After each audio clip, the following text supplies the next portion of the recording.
Welcome back to the Deep Dive, listeners. Today we're going to be taking a trip back to the 90s. Oh, nice. For a deep dive on Data East's Hook pinball machine. All right. You guys sent us a really fun episode of Retro Flippers that goes really in depth on this machine. Awesome. So we're going to try to pull out all the cool details, This was good. interesting facts from that episode and share them with you guys. I'm excited. So Hook, for those who maybe haven't seen it, was a pinball machine that came out in 1992.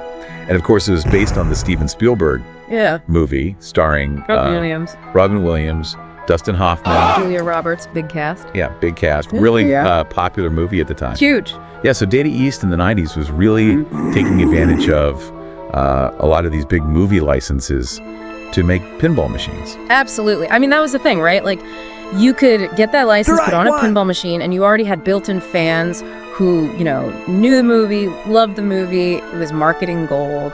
Yeah. So let's actually dive into the machine itself now. The guys over at Retro Flippers, they really emphasized the artwork on this game.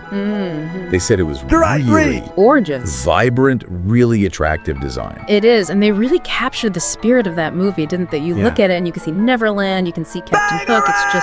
It's really well done. Absolutely.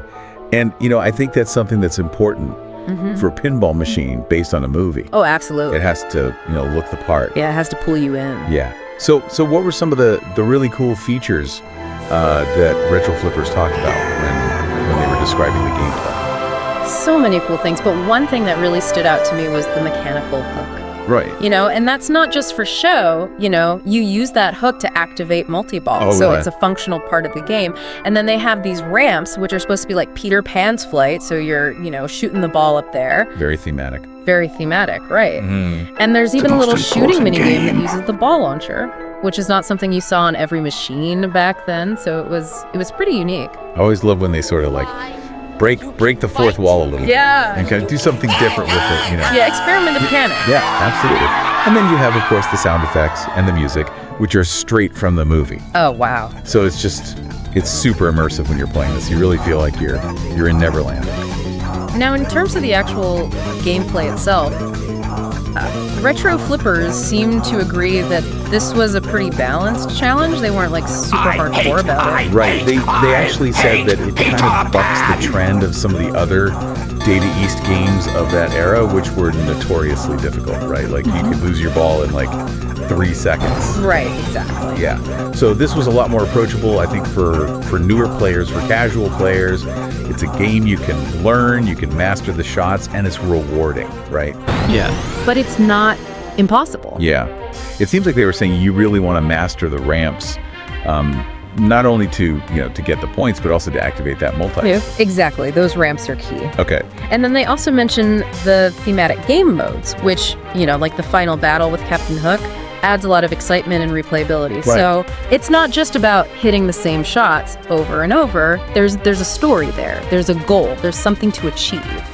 So in the overall pantheon, so to speak, of 90s pinball machines, where would you say this lands?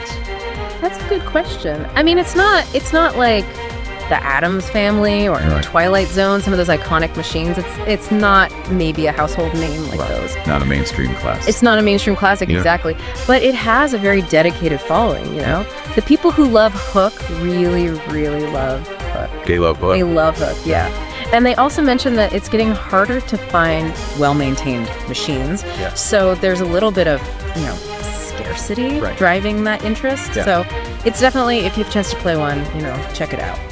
So to wrap things up today, we looked at Data East's Hook pinball machine from 1992, based on the Steven Spielberg movie. Yeah. We talked about the artwork, the design, the really cool mechanical hook for the multi-ball, and those flight-inspired ramps, the little mini game with the ball launcher, and all the great sound effects from the movie.